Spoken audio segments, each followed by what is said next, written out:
나라는 망하지 않는다는 겁니다. 2020년 코로나 팬데믹 때도 보십시오. 셧다운하고 교육도 안 되고 전부 다 힘들다라고 했었는데 결국은 위기를 극복하고 돈을 버는 사람들이 나오게 되는 그런 상황이 온다는 거죠. 시장이 패닉에 빠질 때 그때가 바로 투자에는 적기다. 경기 회복기에 운송 관련주들이 제일 빨리 움직여요. 가장 큰 단위로 움직이는 것은 해상운송입니다. 가장 큰 핵심은 무조건 대형주를 가지고 포트폴리오 구성한다. 그래서 경제 위기가 와서 주가가 떨어진다 라고 하면은 시가총액이 가장 큰 종목을 사야 돼요.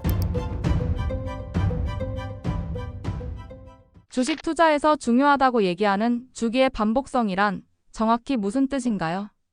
주기가 반복한다라고 하는 건 뭐냐면 좋을 때와 나쁠 때가 계속해서 반복적으로 나타난다는 거죠. 주기라고 하는 것이 사이클인데 사이클은 회복기, 화랑기, 쇠퇴기 그리고 침체기 이렇게 나타납니다. 근데 이제 이 주기라고 하는 것이 길이가 나타날 때마다 달라요. 다른데 문제는 길이나 아니면 그 폭은 다르지만은 이렇게 이 반복되는 것이 계속해서 증명이 되고 있는 그런 상황입니다. 경제학에도 보면은 뭐 경기 주기론 이런 것들이 있기 때문에 주기가 반복된다라고 하는 것은 그러니까 좋을 때와 나쁠 때가 반복적으로 나타난다라고 하는 것은 우리가 경험적으로 알고 있는 사실이다 이렇게 보시면 될 것 같습니다. 주기의 반복성이 투자에 어떤 영향을 미치며 이를 어떻게 활용할 수 있을까요?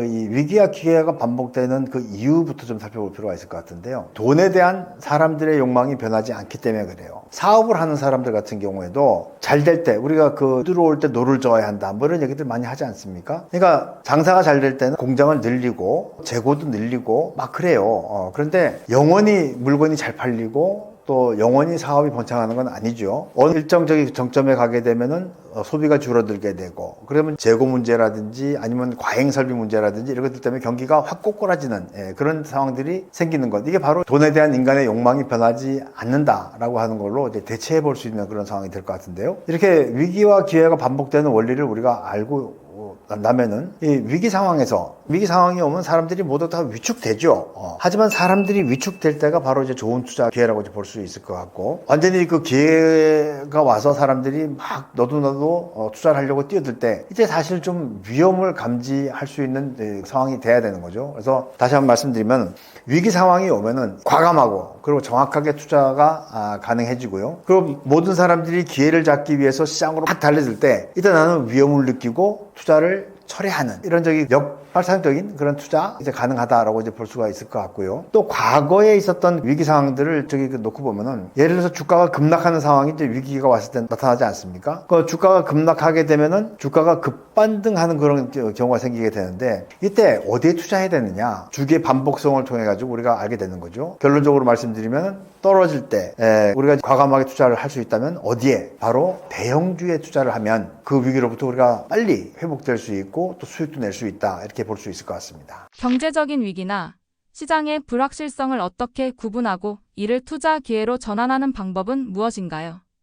경제 위기나 이 시장의 불확실성 이걸 이제 구분하는 것이 쉽지는 않죠. 왜냐하면 불확실성이 커지게 되면 위기가 오는 것이고 또 반대로 위기가 오게 되면 불확실성이 커지는 그런 상황이 되는데요. 문제는 이제 그 안으로 들어가 보면은 경제 위기가 오면 많은 사람들, 대부분의 사람들이 전부 다 패닉에 빠집니다. 공포에 완전히 이제 빠지게 되죠. 그런 상태에서 주가가 급락이 와요. 주가가 떨어질 때는 사람들이 무슨 생각을 하냐면 마치 이 주식이 부도가 나서 내 계좌의 잔고가 제로가 될 때까지 떨어지지 않겠느냐 이런 이제 불안감 때문에 사람들이 주식을 던지고 그러는 과정에서 주가의 낙폭이 더 커지고 하는 이런 일이 생긴단 말입니다. 그런데 지금까지 이제 자본주의가 만들어지면서 많은 위험들이 있었어요. 위기들이 왔고 공황도 왔고 그런데 한 가지 분명한 것은 나라는 망하지 않는다는 겁니다. 국가가 망한 경우를 보지 못했죠. 왜냐하면 국가 부도는 있을 수 있죠. 하지만 나라가 없어지진 않았잖아요. 그러니까 나라는 망하지 않는다라고 하는 그런 믿음이 위기와 기회에 반복되는 상황들을 가지고 이제 알 수 있는 거죠. 예를 들면은 우리나라 1997년에 IMF 외환위기가 왔었습니다. 그때 주가가 1000포인트부터 280포인트까지 떨어졌어요. 굉장히 큰 위기였죠. 2007년 금융위기 때도 사실 전 세계가 공포에 떨었습니다. 그리고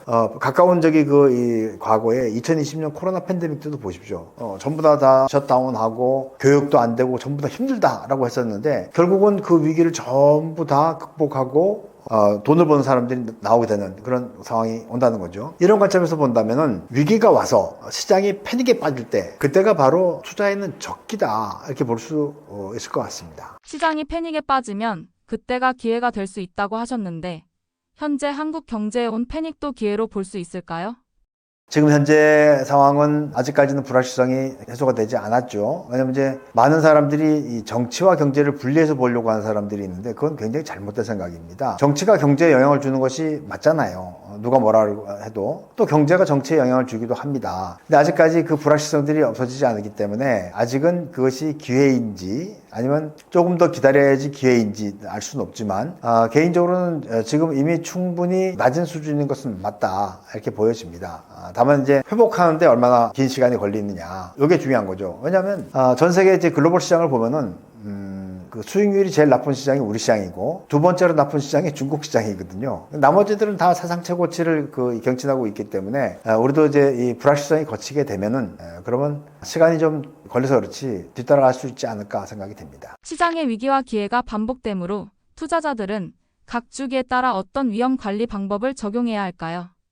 제가 좋아하는 그 투자자 중에 한 사람이 앙드레 코스톨라니라는 사람입니다. 이 앙드레 코스톨라니는 이제 프랑스 시장에서 투자를 했던 전설적인 투자자입니다. 우리가 알고 있는 대부분의 투자자들은 이제 미국 시장에서 투자했던 사람들인데 이 유럽 쪽에 투자했던 사람들이 쓴 책을 보면 굉장히 재미있어요. 왜냐하면 그 안에는 예술이 있고 또 문학이 있고 또 해학이 있고 그렇단 말입니다. 앙드레 코스톨라니가 처음에 주식을 할 때 그때 스승에게 물어봤대요. 스승님, 주식은 언제 사고 주식은 언제 파는 것이 중요합니까? 이렇게 물어봤더니 그 스승이 하시는 말씀이 야 그거는 너무 간단하다. 주식시장에는 이제 두 가지 부류가 있는데 하나는 주식이고 하나는 바보라는 거예요. 주식보다 바보가 많을 때는 주식을 팔아야 하는 것이고 바보보다 주식이 많을 때는 주식을 사야 한다. 이렇게 이야기했다는 거죠. 그러면 이제 좀 풀어보면은 주식은 우리가 알고 있는 그 주식입니다. 근데 주식이 많다라고 하는 건 뭐냐면 사람들이 주식을 사지 않으려고 하기 때문에 주식시장에서 주식이 공급광이 되는 거예요. 그리고 바보는 바로 이제 일반 투자자를 얘기하는 겁니다. 그러니까 예를 들어서 주식보다 바보가 많다라고 하는 얘기는 뭐냐면 일반 투자자들이 주식시장에 막 투자를 하러 들어오는 거죠. 이럴 때는 뭐 정말 미친 듯이 사람들이 그 돈을 들고 들어오기 때문에 주가가 과열 상태에 가는 그런 상황이 벌어지게 돼 있고 바보보다 주식이 많은 상황이라고 한다면 이제 주식 투자를 하려는 사람이 없는 거예요. 이렇게 되면 이제 주가는 바닥을 치고 그리고 장기적으로 불황에 빠지는 그런 상황들이 온다는 거거든요. 그러니까 시장의 위기와 기회가 반복된다라고 하는 것은 바로 이제 이런 상황들이 계속해서 이어진다는 얘기입니다. 근데 문제는 우리가 여기서 위험을 관리해야 한다는 차원에서 본다면은 시장이 좋을 때는 누구나 다 돈을 벌 수 있어요. 하지만 그때 수익률은 높지 않습니다. 시장 평균 수익보다도 떨어지는 경우가 많습니다. 진짜로 그 위험을 관리하고 돈을 벌기 위해서는 어떻게 되냐면 위기가 왔을 때 투자할 수 있는 여력이 있어야 해요. 그러니까 즉 경기 침체기에 내가 과감하게 주식을 살 수 있는 그런 용기가 필요한 거죠. 근데 문제는 꼭 주식을 사야 할 때 우리한테 없는 게 있어요. 그게 바로 돈이 없습니다. 왜냐면 다 어려우니까 그때 이제 뭐 빚 갚는다고 하고 막 하다 보니까 돈이 없어서 투자를 못 해요. 이때 투자를 할 수 있어야 됩니다. 그렇기 때문에 언제든지 좀 일정 부분의 유동성이라고 하는 건 뭐냐면 바로 현금화할 수 있는 자산을 좀 가지고 있어야 합니다. 그래야지 내가 수익을 극대화시킬 수 있고 주식을 가급적이면 싸게 살 수 있을 때 위험이 관리될 수 있다. 이렇게 보시면 될 것 같습니다. 경제적 위기가 지속될 때 투자자가 취해야 할 전략은 무엇인가요? 자, 이 경제 위기가 지속되는 그 상황을 우리가 몇 가지 징후를 통해서 볼 수가 있을 것 같은데 전 세계에서 가장 경기 불황을 길게 겪었던 나라가 바로 일본입니다. 일본 같은 경우에는 이제 1990년에 버블 붕괴가 있었죠. 일본이 버블 붕괴가 온 이유는 그 일본의 부동산 가격이 너무 높이 올라갔어요.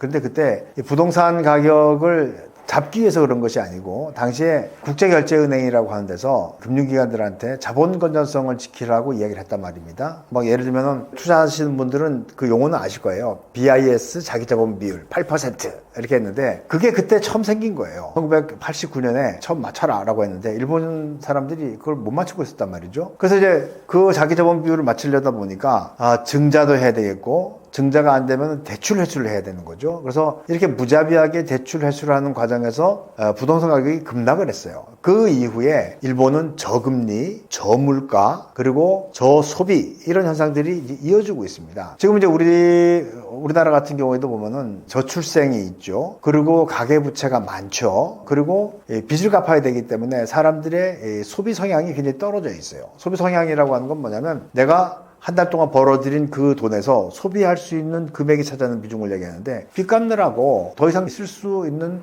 돈들이 없고 뭐 최근에 또 환율이 올라가다 보니까 물가가 올라갔단 말입니다. 그러니까 처분 가능 소득이 이제 줄어들고 있는 것. 이럴 때는 상당히 어려운 상황들이 이어질 수가 있는 거죠. 이럴 때 투자자가 취해야 되는 전략, 투자를 할 수 있는 여력이 있다면 괜찮겠지만 그렇지 않은 경우들이 많아요. 저도 이제 직장인들이라든지 아니면 학교에서 이제 강의를 하다 보면 이럴 때 이제 어떻게 되냐 하는 이야기들 많이 듣습니다. 이럴 때는 일단 소득이 끊어지지 않도록 하는 것이 필요합니다. 예를 들면 직장을 다니시는 분들이라면은 직장에서 떨어지지 않도록 노력을 해야 되겠고, 혹시 내가 또 저기 그 프리랜서로 일을 하시는 분들이라면 그 소득이 끊어지지 않도록 하는 것이 필요하다 이런 것이고요. 그리고 많은 사람들이 부채를 언제 내냐면 시장이 좋을 때 부채를 내요. 예를 들면 부동산 시장이 좋을 때 그때 연끌 해가지고 집을 사지 않습니까? 그러면서 이제 그때 나온 얘기들이 있어요. 빚도 자산이다 이런 얘기하는데 실제로 보면은 빚은 자산이 될 수가 없습니다. 왜냐하면 은행이라고 하는 그 기관들 여기 보면은 맑은 날 우산을 빌려주고 비가 오는 날 우산을 뺏어가요. 이 얘기는 뭐냐면 경기가 좋을 때 빚을 막 내라고 하고 경기가 나쁠 때는 빚 갚으라고 막 독촉을 한단 말입니다. 그러니까 이제 그 빚에 눌려가지고 내가 가지고 있던 재산들 경매로 넘어간다든지 아니면 나는 저기 파산을 한다든지 이런 일들이 생길 수가 있단 말입니다. 그렇기 때문에 이제 정리를 해야 돼요. 일단은 위기 상황이 오게 되면은 절대 소득이 끊어지지 않도록 한다. 그리고 여유가 있다면 빚을 갚아야 한다. 일단 이게 먼저 돼야 됩니다. 그리고 남는 돈이 있으면 소액이라도 유동성을 확보하고 있어야지. 그래야지 시장이 돌아갈 때 그때 저기 그 투자를 통해 가지고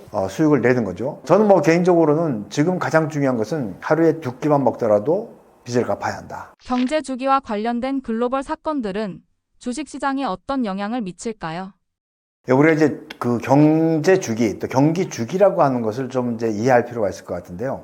이 경기 주기를 우리가 구분할 때 장기, 중기, 단기 이렇게 구분을 합니다. 구분을 하는데 장기는 우리가 좀 눈에 안 보여요. 하지만 아주 한 50년 정도의 기간을 가지고 크게 변하는 그런 주기가 있습니다. 이건 예를 들어서 뭐 기술 개발이라든지 그래서 전쟁 또 신자원의 개발 뭐 이런 걸 가지고 하는데 최근에는 세계적인 전쟁이 없었잖아요. 예를 들면 뭐 1차 대전, 2차 대전 끝난 다음에 지역별로 뭐 중동이라든지 이렇게 갈등은 있었지만은 세계대전이 생기지 않았단 말입니다. 그러니까 그 이후에는 지금 이제 새로운 자원이라든지 지금 이제 가장 큰 자원이라고 하는 것이 바로 석유죠. 그리고 기술로 본다면은 정보통신 기술 이런 것들을 가지고 쭉 오기 때문에 이건 흐름 50년짜리 주기는 우리가 눈에 보이지 않지만 우리 생활에 완전히 저기 들어와 있는 그런 것이고요. 중기 파동은 대체로 10년 정도 주기로 오는데 이걸 이제 주글라 파동이라고 부릅니다.